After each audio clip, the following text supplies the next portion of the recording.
Los quiero desaforadamente.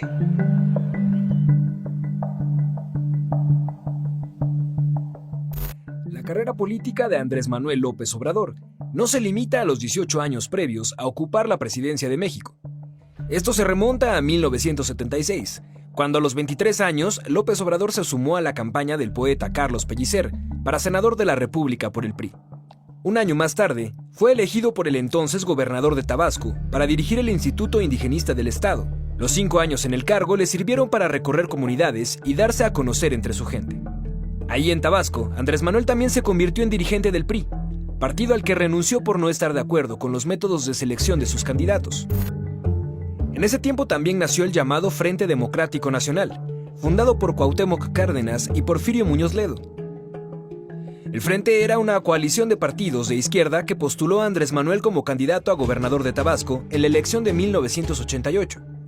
Sin embargo, López Obrador solo consiguió poco más del 20% de los votos. Aquel fue su primer revés político, pero también la plataforma para consolidarse al frente de la oposición. Al año siguiente, el Frente Democrático Nacional se convirtió en lo que hoy es el PRD, y López Obrador fue el primer dirigente del partido en Tabasco. En 1991 encabezó el llamado Éxodo Democrático, una protesta pacífica con la que llegó hasta la Ciudad de México para reclamar un presunto fraude en la elección de al menos 6 municipios de Tabasco, donde el PRI había ganado. La presión ejercida por la protesta, que concluyó en el 92, orilló a las autoridades electorales a anular los comicios en los municipios en disputa, y también a la renuncia del entonces gobernador de Tabasco, Salvador Neme, quien había sido contrincante de López Obrador en la elección de 1988. Para 1994, López Obrador volvió a la carga por la gubernatura del estado, ahora con el PRD. El resultado nuevamente fue adverso. Perdió la elección frente a Roberto Madrazo, quien años después sería el candidato del PRI a la presidencia. Obrador impugnó la elección por fraude, y a su protesta se sumaron el PAN y el PT, y aún así no pudieron evitar que el PRI se quedara con la gubernatura. Ese fue su último intento por dirigir en el estado. Ya en 1996 optó por postularse a la presidencia nacional del PRD, partido que dirigió hasta 1999. En esos años, el Sol Azteca se convirtió en la segunda fuerza política del país y llegó a gobernar en Tlaxcala, Zacatecas y Baja California Sur. La dirigencia del PRD fue el trampolín político de Andrés Manuel López Obrador. Un año después de dejar la cúpula perredista, se postuló como candidato al gobierno del todavía Distrito Federal.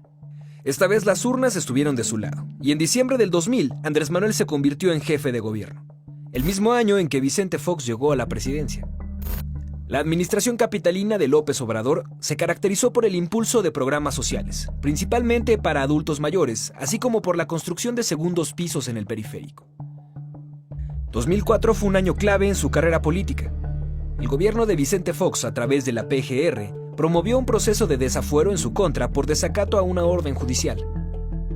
Esta impedía al gobierno capitalino continuar con la construcción de una entrada de automóviles en el predio El Encino, en Santa Fe.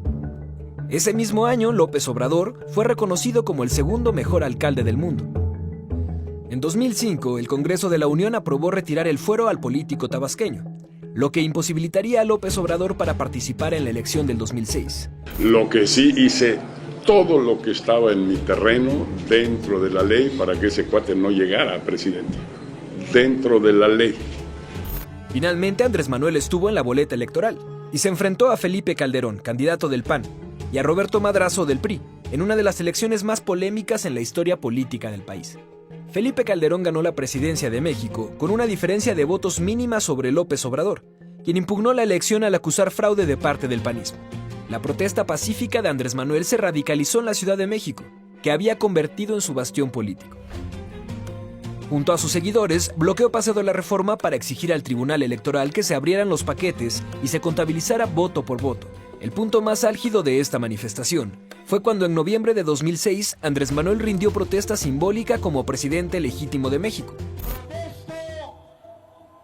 Cumplir y hacer cumplir la Constitución General de la República. Para muchos había perdido credibilidad y para otros fortaleció su presencia en el país. Pasaron 4 años para que López Obrador volviera a la escena pública. Y en 2010 anunció en el Zócalo capitalino su participación en la elección presidencial de 2012. Empezó un nuevo recorrido por todos los estados del país.